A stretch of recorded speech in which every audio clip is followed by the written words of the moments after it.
What's going on, data devotees? It's Jameson here. This video is on logical values and working with true and false vectors or logical vectors to be able to create groups that meet certain criteria or certain conditions that you set up in R. And specifically, we're going to be looking a little bit at course content in the textbook, as well as doing a walkthrough of the second lab that will be due this week. So without further ado, let's jump right in. So right now I'm on the home page for the course, and if we click on course schedule, we can go down to week 2, and we have this title, Operators and Descriptives. So what are operators? Well, let's look at the readings real quick. I'll open this up in a new tab. I'm going to turn the DPS down on my mouse. Okay, cool. So we're going to talk a little bit about logical statements per the reading, what are logical statements, what they're comprised of, and what a selector vector looks like, and how you create one using relational operators. So in order to do that, let's actually take a pretty standard data set. This one's called mtcars. So now I'm in the RStudio console with sort of a blank slate here. To open up a new script, I'm going to press Control, Shift, and N. And right, let's take a look at our practice data set before we jump any further into what are logical vectors. So here's mtcars. It's 32 different vehicles. This is a classic, no pun intended, list of classic vehicles, but also a classic data set used for demonstration in R. And what we have here are these 32 different vehicles from Motor Trends, that's the MT, magazine, and I believe it was in 1972, 1973 issue. This is what the data set looks like. There's approximately, I think, 11 variables, 1, 2, 3, 4, 5, 6, 7, 8, 9, 10, 11. And again, those 32 named vehicles. Variables include miles per gallon, the number of cylinders, engine displacement size, horsepower, weight, whether it's a V-shape engine or not, whether it's automatic or manual transmission, the number of gears, and the number of carburetors as well. So to take a look at those in another way, we can use, for example, structure. Actually, I'm going to bring this up to the upper script. So if we look at structure, mtcars, what the function structure does is lists out all of the variables in the data set. And it also tells you the dimensions of the data set, and it tells you what kind of object it is. In this case, it's a data frame, but you might have a matrix, you might have a list, etc. So here's our number of observations or rows. Here's our number of variables or columns. And here's the name of each of those variables and what's more, the class that they are. So if we were to type, there we go. If we were to type class mtcars, and we can cycle through using auto cycle here. Let's just do cylinder. It's actually numeric. And that's exactly what it's telling you here. Numeric, numeric, numeric. They're all numeric, although I wouldn't really count them as that because, you know, you don't want 4, 6, and 8 cylinders to be treated as numeric. You want those to be categorical because they're 3 different categories. So that's a little bit more about the practice data that we're going to be using, and we'll get into that. But okay, so jumping into logical values. So logical values are comprised of essentially principally two different types of values. You can either have true or you can either have false. And what's more, NA, which is a missing value, is often counted or considered a logical value as well. So that's something to keep in mind. Let's go ahead and take this down. And so sure enough, when I type this out, it just gives us the values true, false, and NA. Now, if we were to say, assign this to, well, log is a function, I believe. Yeah, so we don't want to do that. We'll call it log vals. So if we were to assign true, false, and NA, these three different values, into the object log vals using the assignment operator, we could also use function class to confirm that in fact these are logical values, right? Cool. And so logical values are typically the result of whether or not you create some sort of a condition. So if you create a condition, is the sky blue? That's either true or false. Now, we can get into the semantics of it and argue whether or not the sky is always blue, but is the sky, well, it could be red, couldn't it? Let's not get into that. That's philosophy. So take some of those in undergraduate, hopefully, or if you can spare a few electives, or take a master class or a course on Coursera or something. It's always good. Cool. So anyway, so our log vals contains these three different possible kind of distinct values that are logical. And what's more, let's talk about what these are under the hood before we start talking about those kind of conditions. In other words, is the sky blue? Are you learning the R language? Hopefully that's not missing data. So if we were to look at true under the hood, it's kind of interesting. Can we do function on class? Yeah. So let's look at true. So that actually just comes out as true. Okay, so that wasn't very helpful. Let's try it a different way. Let's try as numeric. Now, this is going to take a class logical, and it's going to convert it into a class numeric.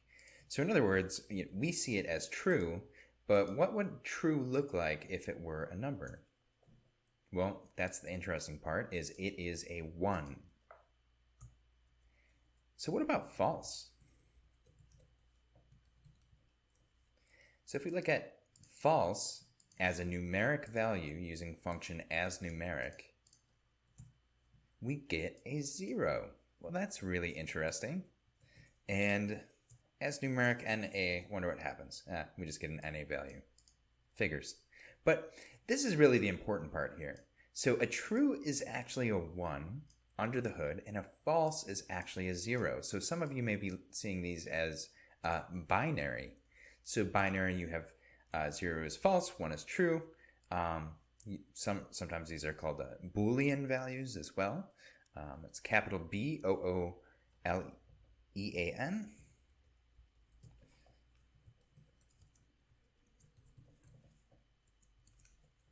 So it's binary, it's Boolean under the hood.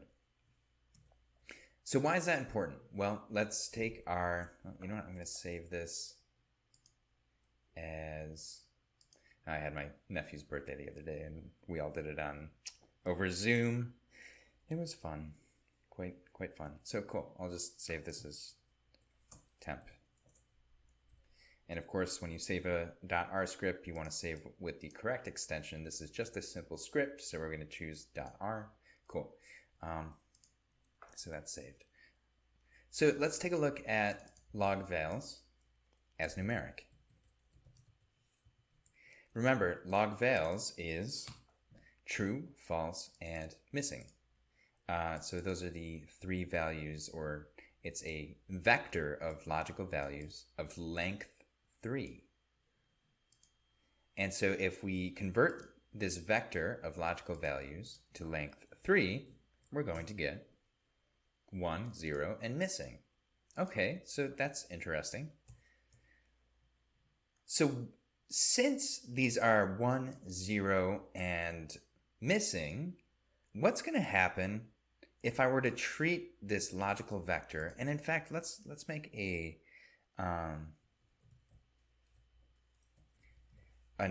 even more logical values. And we'll call this, or we'll include in this 2 trues, a false, another true, and you know what, let's make that last one false. Okay, so in total we've got 1, 2, 3 trues, and we've got 2 falses. And we're going to save that as more logicals, right? So if we print that out using auto print in the console, we'll see true, true, false, true, false. Okay, why is that important? Well, it's because if we treat these as numeric, and again, we'll see this.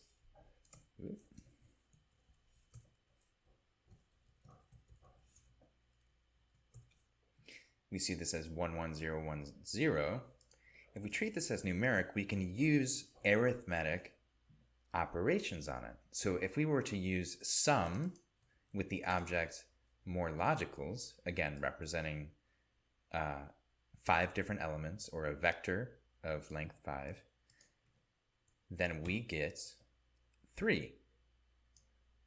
Well, how does that make sense? Well, it's because 1 plus 1 plus 0 plus 1 plus 0 is 3.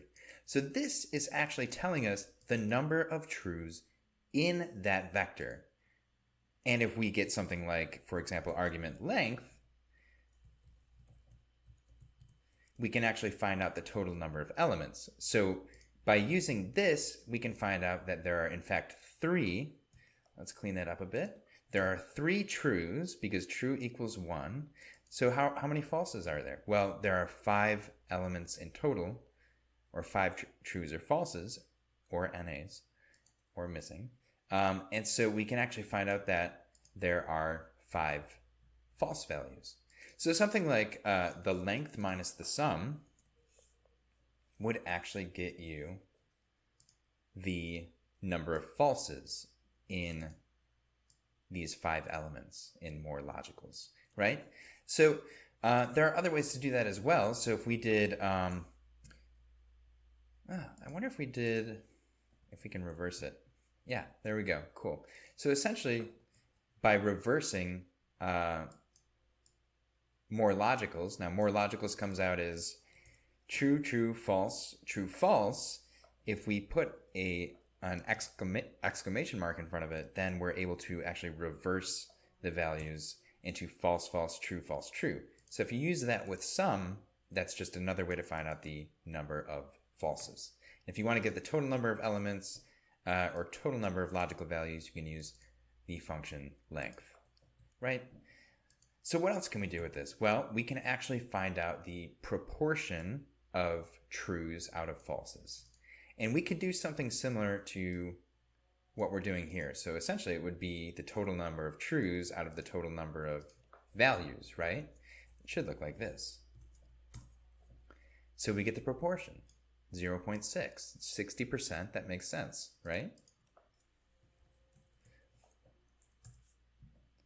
1, 2, 3 out of 5. 5 times 20 is 100. 3 times 20 is 60. And yeah, so we get 60%, right? Makes sense. Now, actually, we can do a shortcut as well. We can use the function mean. Now, mean is taking the arithmetic average. So more logicals will also, a series of logical values passed to the function mean for the arithmetic mean, or the average, will also give you that proportion. Now, why is that true?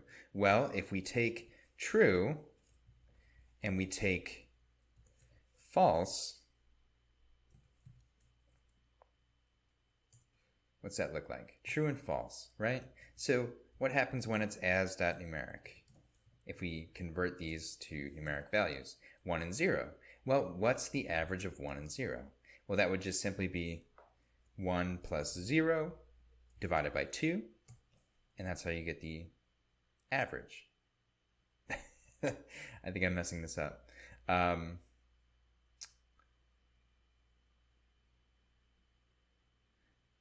Oh, right.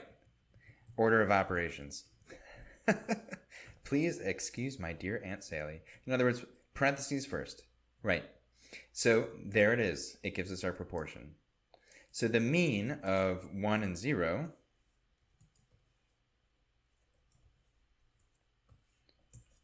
is 0.5. And of course, the mean of true and false, which represent the same thing, is also 0.5. So that's why this provides the proportion of truths. Cool. So that explains that. So those are logicals. You'll see them as truths. You'll see them as falses. And again, you can use sum to find the total number of truths. If you make that entire list of logical values or that vector, that logical vector, as the opposite by using an exclamation mark, you can find the total number of falses as well with sum. With using function length, we can get the total number of elements, and with using function mean with a logical vector, we can get the total proportion of truths out of all of the elements. Okay, cool. So now let's talk about relational statements. So suppose I had another vector, and we'll include a series of numbers in it. We'll start with kind of some random ones, 1, 3, 5, 6, 9. Of course, humans are horrible at coming up with random numbers. So, cool. So that's as random as it could possibly be. And we'll just call this my nums, my numbers, right? So if we were to auto print my nums, the object, it's going to come up with a vector of numeric values of length 1, 2, 3, 4, 5, 6, 7. So 7 values, they're all numeric. So this is where we introduce relational operators. Now, if you want to know a bit more about relational operators, we can go into the help documentation. Let's take a look at what they look like first. So if we had, these are what you've seen before, you probably learned in grade school. You've got your greater than, less than, exactly equal to. Now here's that exclamation point again, not equal to. You've got greater than or equal to, and then you've got less than or equal to. And there might be a few that I'm missing, but that's okay.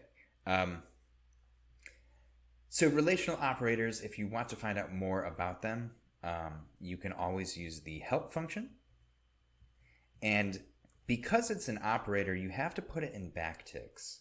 So anytime you have like something like a plus or a minus or some other operator in R, in this case, these are arithmetic operators, you can pull up documentation for it, but it needs to be in backticks. Otherwise, R is going to be a little bit confused as to what you're trying to tell it. Right.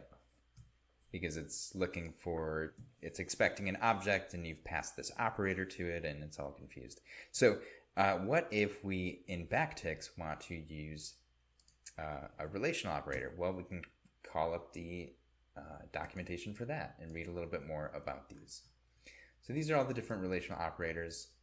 Looks like we caught every single one of them, all 6 major ones. Can't really think of any others. And just as a quick aside, you can also use something like the question mark in front of the operator, again in backticks, and then that will get you the documentation as well. So if we were to do division, we pull up arithmetic operators and so on and so forth. So, okay. So why are these important? Well, it's these that are used to create conditions that result in either true or false, right? 1 is greater than 2. Is that true or is that false? It's false. And of course, false or true, these are logical values. This is kind of the basics of what we're talking about here in this particular week and especially in the assignment. So does it match a certain condition? And that condition is typically expressed using relational operators. So let's create a sort of relational or a conditional statement. So 1 is greater than 2. False. 2 is greater than 1. True. Right? So we're returning these logical values. And now what about my nums? What happens when you, say, pass an entire collection of these different values to compare these values to a single number, let's say. So let's go ahead with 7. So my nums are greater than 7.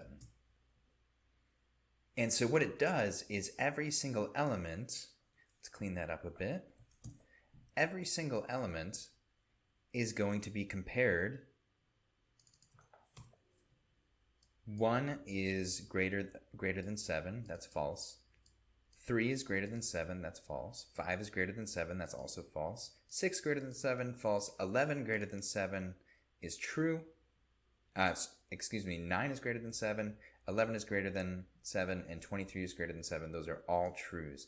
So this is called recycling in R. If you provide a value that is either of length 1, in this case a single value, or a length that's divisible or can be divided by the number of elements that you're comparing it to or what have you, or you're operating on, it recycles that value over and over. So we're comparing 1 and 7, we're comparing 3 and 7, we're comparing 5 and 7. So that's recycling in a nutshell. But the important part is that it creates this logical vector. So now we've converted all of these numeric values using a conditional statement into whether or not those values meet the condition that we've created using a relational operator, like greater than, less than, exactly equal to. So what about if we were to do, my nums are exactly equal to 11. So those are my nums, and we actually have an 11 in there. So what do you think this is going to look like? Remember, we're going to recycle 11 for each comparison, and we want to know which one is exactly equal to 11. So of course it's going to come out as a 1 is not equal to 11. So is 1 exactly equal to 11? No, that's false. 3, false. 5, false. 6, 9, false, false. 23 is also false, but we do have an 11 in there. It's the 6th element in this list, and that happens to be true. So, right. Now, we can actually add to this, if we'd like, using something called logical operators as well.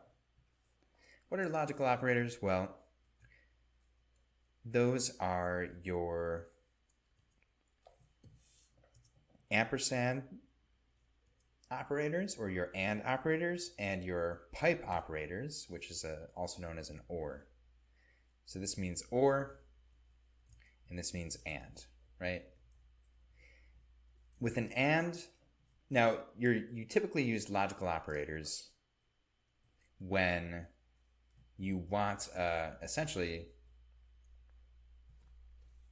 to provide more than one relational statement or more than one condition. So here we've got a few different logical operators that are there. These are really the major ones or the important ones to know right now. And so this is a single kind of relational statement or condition that we've created. My nums is exactly equal to 11, but what if we wanted to do two conditions with my numbers? So in that case, we can do my nums, and we can say is greater than, is greater than 10, and my nums, don't forget that you can't simply put and less than, you actually have to write out that object again. So and less than 12. So we're actually going to get the same thing here.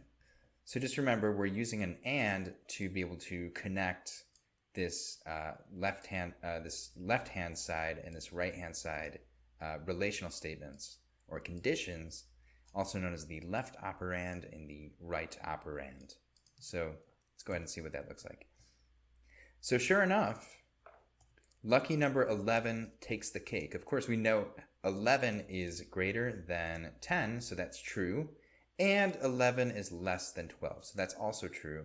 So the only value in my nums that meets both of these conditions and passes these two tests, so to speak, and comes out as true is lucky number 11, right? Now, and requires that both, I should say all conditions must be true. Now, or is different. That's where a minimum of one condition must be true. So if we said, let's see, my nums is greater than 10,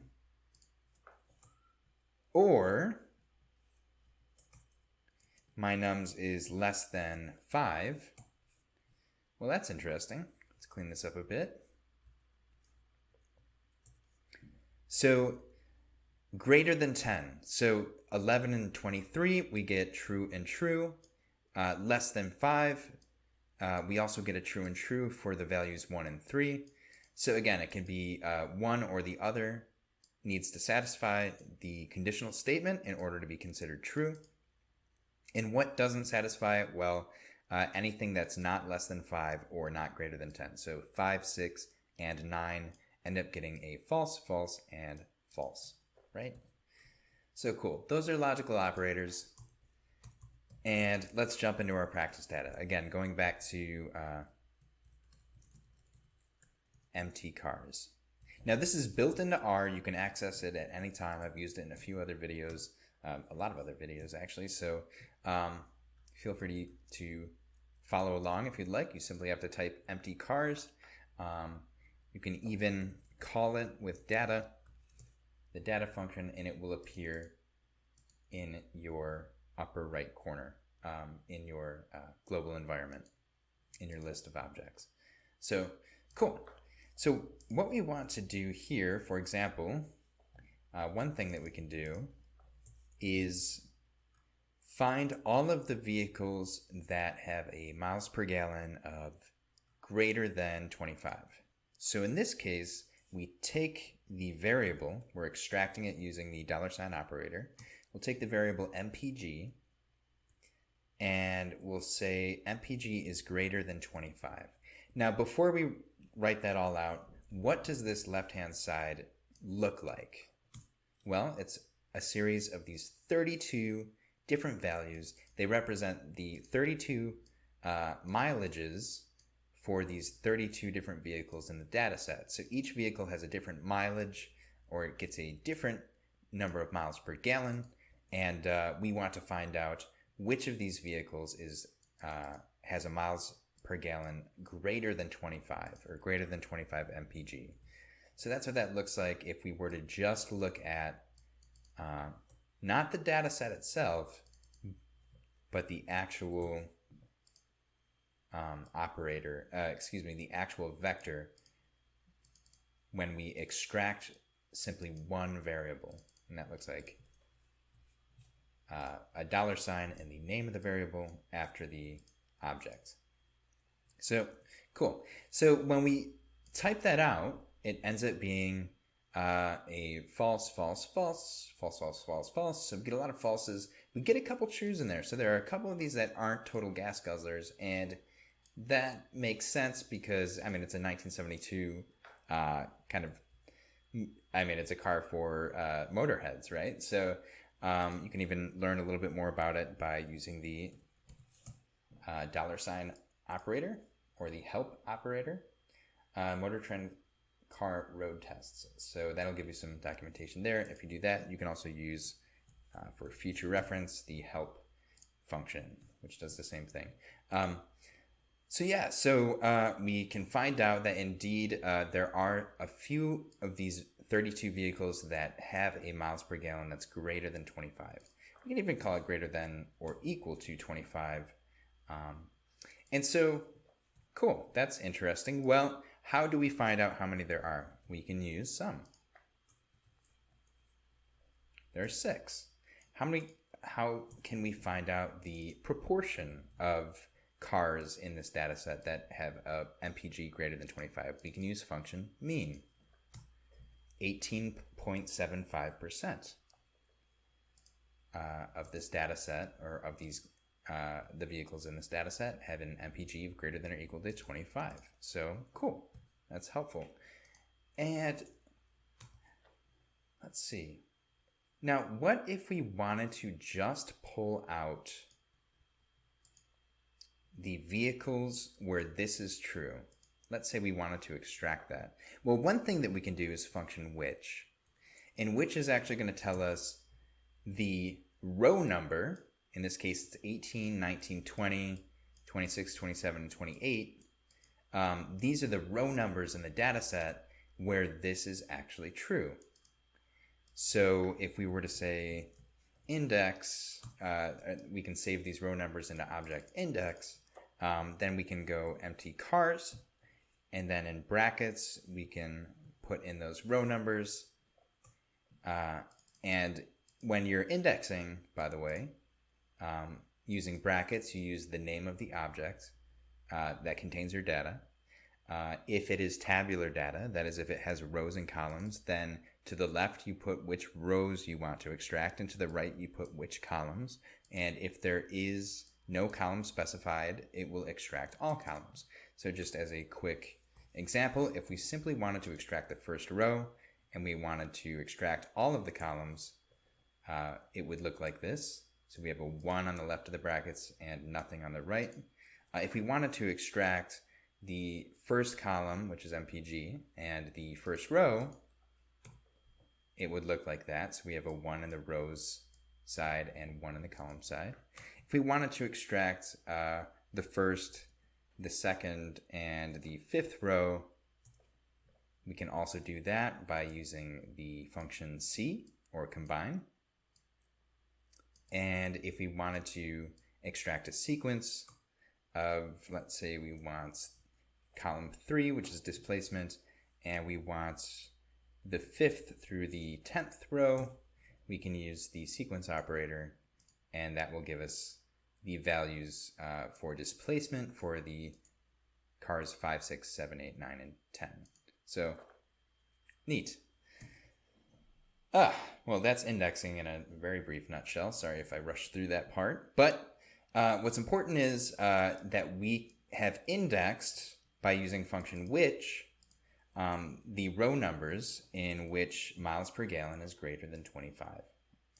So again, we've used which, and which is going to tell us the element number where that is, where this conditional statement is true. Cool. So there it is. So we've got actually some, for 1974 it was, sorry, apologies if I got that mixed up earlier. So yeah, so we've got some pretty nice vehicles in terms of fuel economy. So that's quite nice. And these all are over 25 miles per gallon. And we're pulling that with index. What if we didn't want to use which? Well, we don't really have to do that. We can actually just, function which does is the courtesy of telling us which rows in our data set will satisfy these conditions, or this condition. But you can actually just use this list of trues and falses, and we can use that in place of index. And it's also going to return that same list. Right? So cool. Yep, I got some radio chatter outside. Sorry if any of you can hear that. So yeah, so again, this conditional is just, all it is a series of trues and falses. There's 32 different values here, and only 6 of them, recall, are true. They happen to be these cars. And we're putting those inside these brackets into the left of the comma, indicating that we want to extract those rows, and we're not specifying columns, so we're saying pull all the columns. We don't want any specific columns. We don't want a sequence of columns. We don't want a single a series of columns that aren't in a sequence, whatever. We want you to pull all of them. And so leave that kind of side of the comma empty in your brackets. So cool. Now we've essentially created a subset, or a smaller set, of the data, right? This is called indexing, what we're doing here in the brackets. and it's also called subsetting. And in this case, we're using what is sometimes called a selector vector, because we have this vector of trues and falses, and it helps us select the rows that we want. So, cool. Now, let's give it a try with two different statements. So let's take a look at mtcars again. And we can see that there's miles per gallon. Let's stick with over 20 because that knocks quite a few of these out. Okay, that's a healthy amount in this subset where MPG is over 20. But let's say we want to add another condition. We can use or if we want either condition to be met, but in this case I want to be even more stringent. Let's say I want it to be greater than or equal to 20 miles per gallon, and I want another condition in there where cylinders is exactly equal to 6. So we're looking for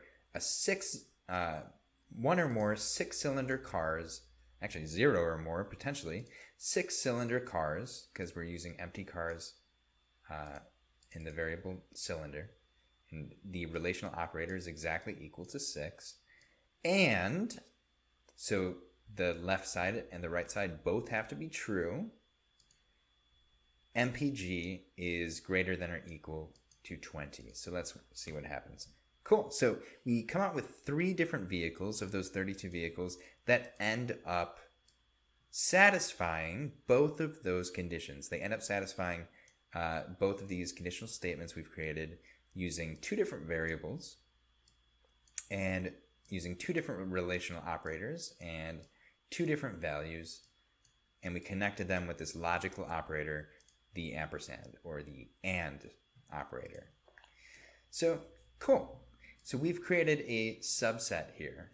Now again, if we wanted to just look at, say, actual miles per gallon, and let's say we also wanted cylinders, because we're looking at both those. To the right of the comma in the brackets, we can specify that we want columns 1 and 2.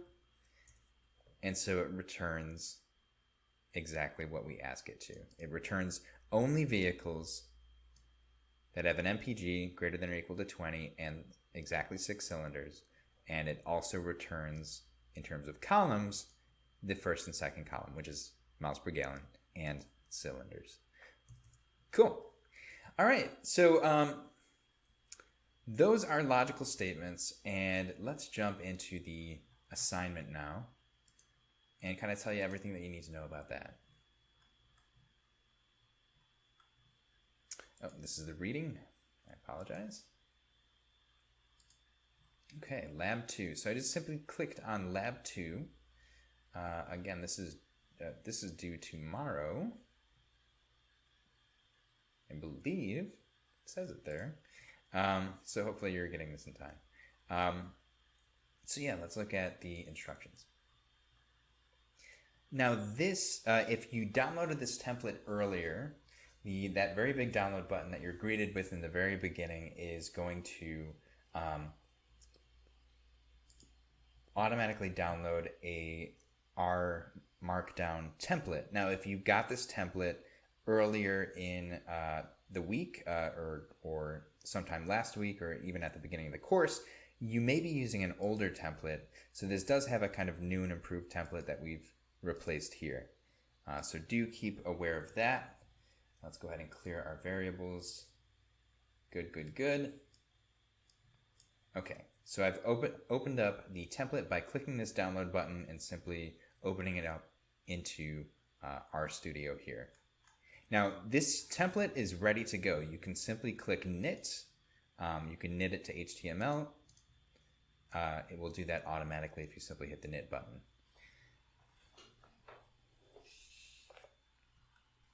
Cool. Now, this is a smaller data set than the larger data set with the 42,000 some odd tax parcels that we used in the first lab. So do keep that in mind. It's going to be a little bit quicker to download it. Download the data because you're not downloading tens of thousands of rows of tax parcel data. So that first chunk is going to load those packages that you'll need to be able to read in these data, and that second chunk here which I believe is all, oh no, they do happen in separate chunks. This is going to read in those data from GitHub where these are stored, and it's only the downtown data for Syracuse again. So what happens when we plot that?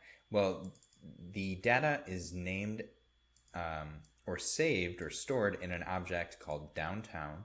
And so you can use simply the plot function downtown, and we can change a darker gray for the borders. Just a fun little hint, if you use the color gray, the higher the number, the less, the brighter the gray will be, I should say. So the smaller the number, if you have gray 10 or gray 20, then you're going to have a much darker gray. But a gray 80 or a gray 90, that's going to give you a lighter gray. So for the borders, we're specifying a darker gray, and for the fill, which is actually called cal or color, we're choosing a lighter gray to show. So this starts off with some examples right off the bat. And these are the same examples that you're going to find in the instructions. So here's what it initially looked like. So these are all the single family parcels in Syracuse, which is kind of cool. Now we're focusing on downtown. And this template's going to follow along with a lot of what you're going to see here in terms of introducing you to the data. And these data you've already worked with in the very first lab. So cool. So this walks through precisely what you're going to do in order to answer these questions. So after you've downloaded and read in your data and you've saved it as the object downtown, you might have, for example, a question like, how many parcels have more than 1 acre in downtown? And so to do this, take the logical vector, again, it's whatever statement that produces a series of trues and falses, and save that as the object called these. Then just run the rest of the code. Don't even worry about the rest of the code. The mapping is not really your concern. When it asks you to map things, go ahead and map them. But the biggest thing that we want you to show with this lab assignment is to be able to demonstrate that you understand relational operators and how they result in trues or falses based on a condition that you've created using things like less than, greater than, exactly equal to, not equal to, greater than or equal to, less than or equal to, and specifically using that on variables from this downtown text parcel data set. So you take that relational statement, how many parcels have more than 1 acre? So we're taking let's see if I can zoom in here. I can't. We're taking the data set downtown. We're extracting it with the $sign, the variable called acres, and we're saying the values in acres that are greater than 1. This comes out as a series of trues and falses, and we assign that series of trues and falses, called the logical vector, to the object these. Run the rest of the code, and you are good to go. Do not even concern yourself with this stuff. Just save everything as these. You're going to be fine. It prints out a nice, pretty picture that says this was true, and this was true, and this parcel was true here, and that parcel was true here, and that wasn't true. That was false, false, false, false, false. So it's less than 1 acre. Now, I will add that this might be a little misleading because you might say, oh, well, that looks like larger than an acre, and that looks like less than an acre. But these are multiple contiguous or bordering parcels in a lot of instances. So in other instances, we don't see that separation because what we see here is streets.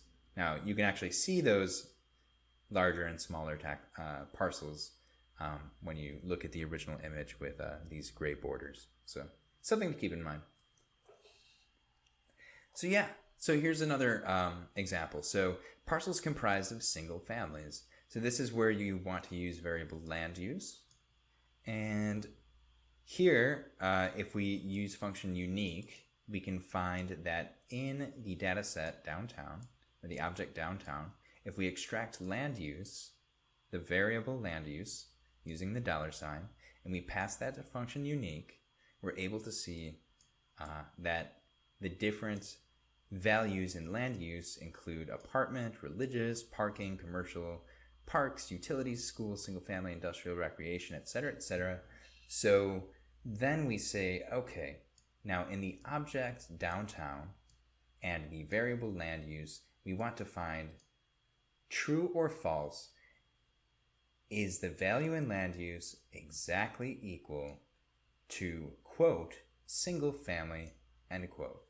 Now that's going to come out as a series of trues and falses, just like we saw with, are these vehicles greater than or equal to 25 miles per gallon?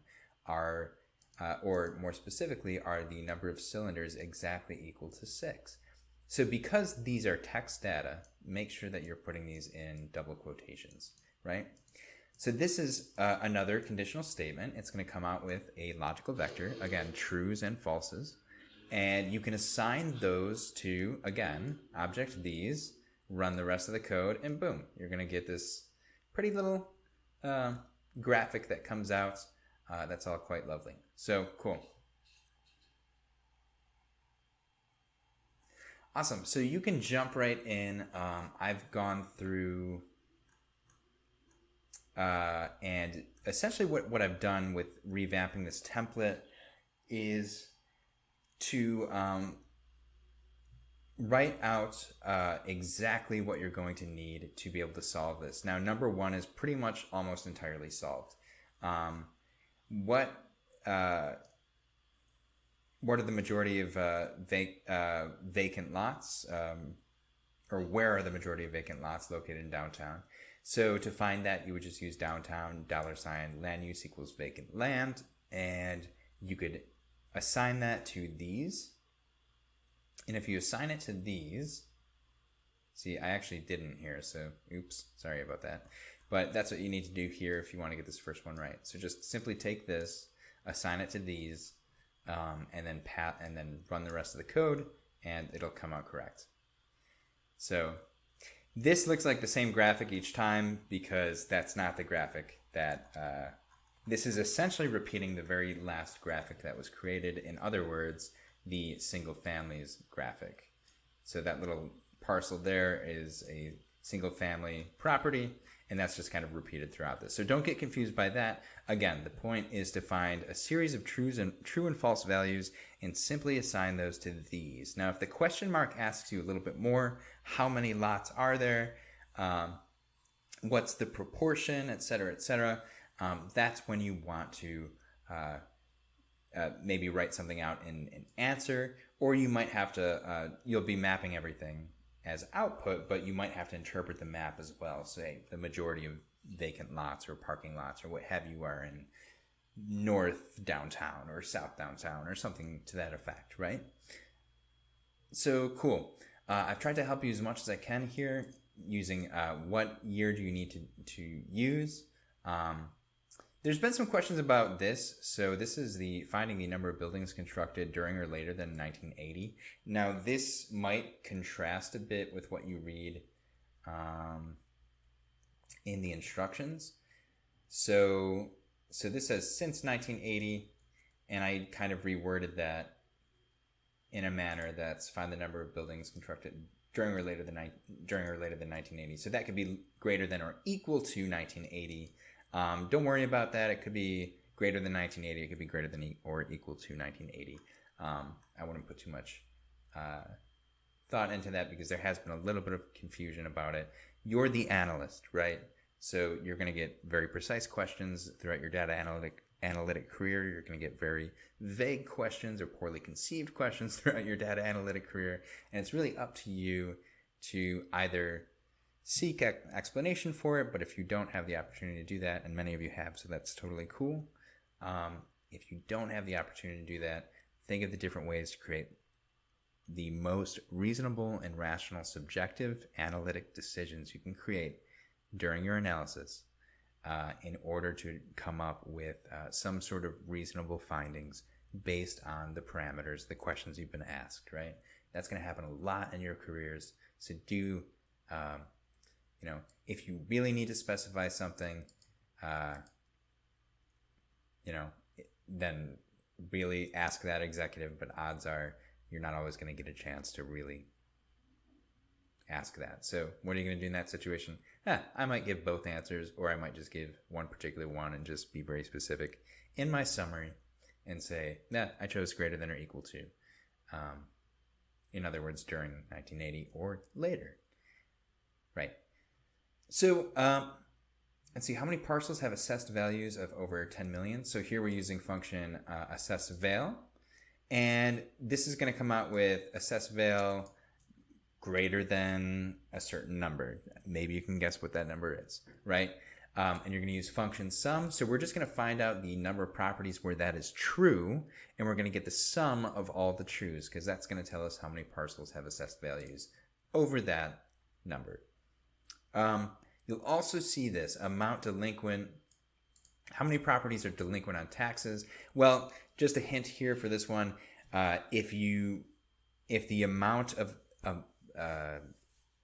amount delinquent is essentially zero, in other words, if you don't owe taxes or you're not delinquent on taxes and the amount of taxes you owe is equal to zero, that means you are not an amount delinquent property. And if you're not equal to zero, in other words, greater than zero, you are a tax delinquent property. So it's asking you how many qualify or meet that condition of actually owing some taxes or being delinquent on taxes. So that's giving the actual number. This is and furthermore, this is asking for the properties. So for question 6, what proportion of parcels have delinquent tax payments owed? That's kind of the same thing as 5. And this is a bit more spread out than the instructions, but that's just kind of for your convenience. But if you just want to go through the template, that's going to be perfectly fine for getting all the answers you need. And lastly, you kind of have this two-parter question as well. Let's see, where are we? Okay.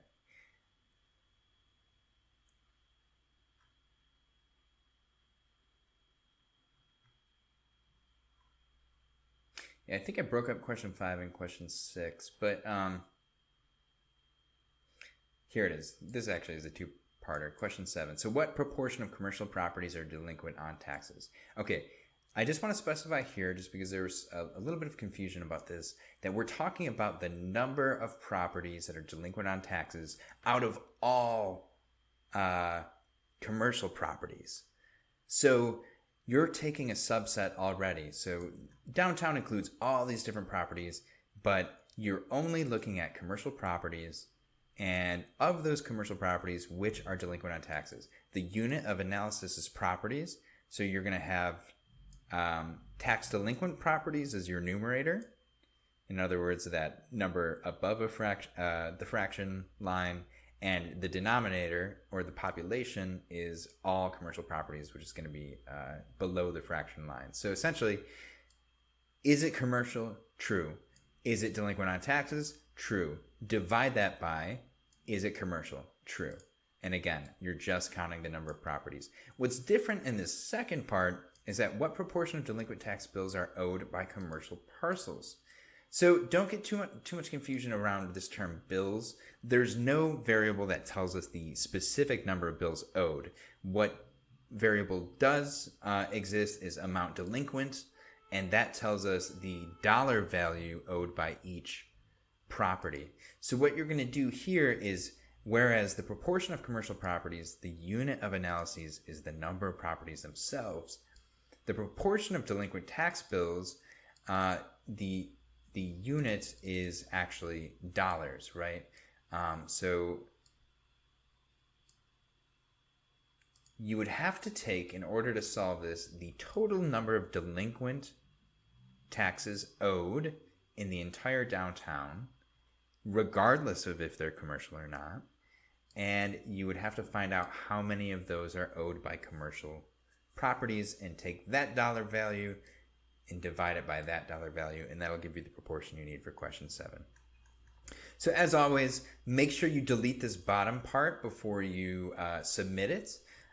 Do take your time writing out these answers, making sure that you are properly formatting your numbers. As you see here, we have a comma where 1,000 is. We've got periods and so on and so forth. It's a pretty small ask, but just remember that the organization of your code is almost as important, is just as important as your human-readable code. In fact, your human-readable code might be even more important because the executives that you work for in your data analytic career, they aren't going to be looking at what's in this little gray box as often as they're going to be reading your interpretation of it. So this is your opportunity to create a data product to later use in a portfolio that really shows that you know how to communicate in non-R speak what your interpretations are of your findings, what's happening in the code, and it also gives you an opportunity to be able to show that code if you have an analyst that you're working with, any other collaborators or anything like that. So cool. That is the assignment. So good luck with that. There is, I should point out, quite a significant amount of discussion on this lab in the issues section. So go to github.com/ds4ps/cpp-sum-2020/issues, and that will take you to this issues page. We've got a number of great questions already, and a lot of great conversation, I think, around question 3, question 4, question 7, and just different things like that. So do take a look at this. If you have any other questions, you can either email me, of course, or you can communicate with the rest of the community in the cohort and see if you can lean on each other for support and answers. We'll get some vibrant discussion about code specifically started here, and of course I'm happy to help. Also, do consider if you post something to assign me using the assignees section, and I'll be all the more quick to be able to respond to you, and I do try and get to these as quickly as I can. So that is lab 2, and that is week 2, pretty much all the content that you're going to be learning. So I realize this was a bit stretched out. I really appreciate you taking the time to watch this video and be able to understand it a bit better, as well as go through this content. Normally I would break this up, but I did kind of want to do this in a fell swoop. And of course, as always, I'll put bookmarks in the bottom to make sure that you can navigate this rather smoothly. Lastly, that's about it. Best of luck with finishing this assignment. Do consider subscribing to this channel if you want to stay updated on the latest videos added. And best of luck with lab number 2. I know you're going to do a great job, and you did a great job in lab 1. So I'd love to see more. Thanks.